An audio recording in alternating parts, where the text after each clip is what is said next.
Okay, this is going to be a little update on my Mosin Nagant.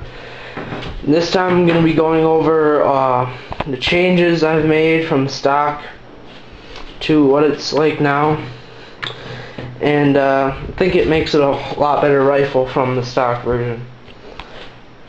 I'll start out by exterior looks. Of course, you see that the stock's been refinished. I've got other videos on that. I refinished it with Recoil, and I think it came out really nice. It's more of a blonde finish. I was going for a darker finish when I originally set out, but I think it came out nice.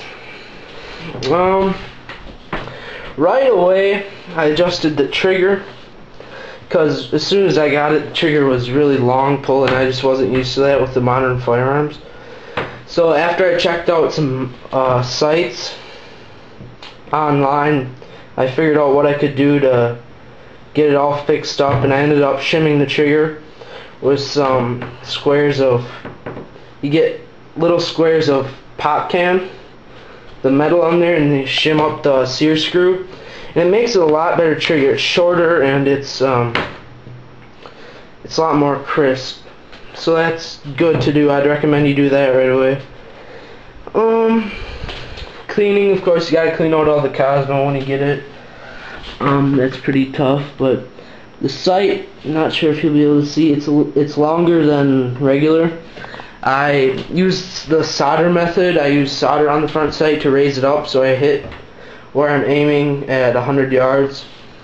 When you get them, they're probably shooting 6 to 8 inches high. Mine was actually shooting foot high at 100 yards, so I had to do something with that.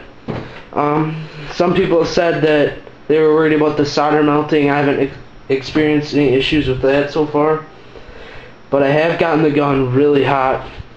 Like I said, I'm used to shooting modern firearms, so once you put 10-15 rounds through this semi-rapid fire, the barrel is just blazing hot. Other mods I did. Once I ordered this, I was having recoil issues because I'm a puss. So I got one of these, and it adds an inch to the length of pull, which is really nice. It fits a lot better than it did before and gives me the perfect length of pull. It's not that soft, but you do notice the difference when you're shooting. You don't end up with as much pain, which is good. You can shoot a lot more, and it's easier to shoot from the bench. So yeah, I'd recommend picking one of these up. I got all my parts from buymillserp.com or .org, I'm not sure which one it is. And they seem to be like a really good place. They have cheap parts and almost anything you could want for the Mosin Nagant or any other surplus rifle. When I made that order, I also got a new spring for the bolt. The Mosin Nagant uses one spring for the firing pin and all that, everything in the bolt. So the way it comes, it's okay, but it's a little bit tough, especially when you try pulling it back. You'll know it's really hard. So I got another one, and via the instructions from 762 by 54r.net.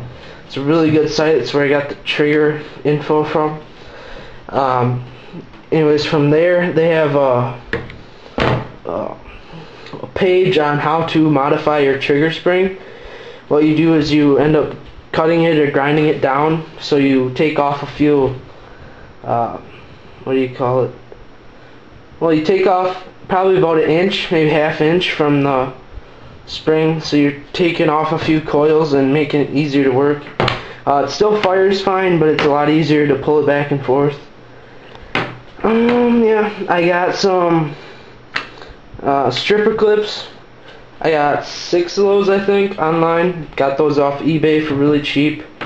They work really well, but I think I'm going to try out single feeding them, because I've noticed that once you load up the mag and then pull it back, it scrapes on the top just because of the way the bolt is designed.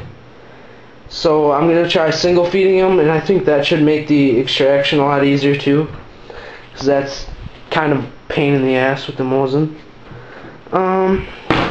What else did I do? No, I'm forgetting something here.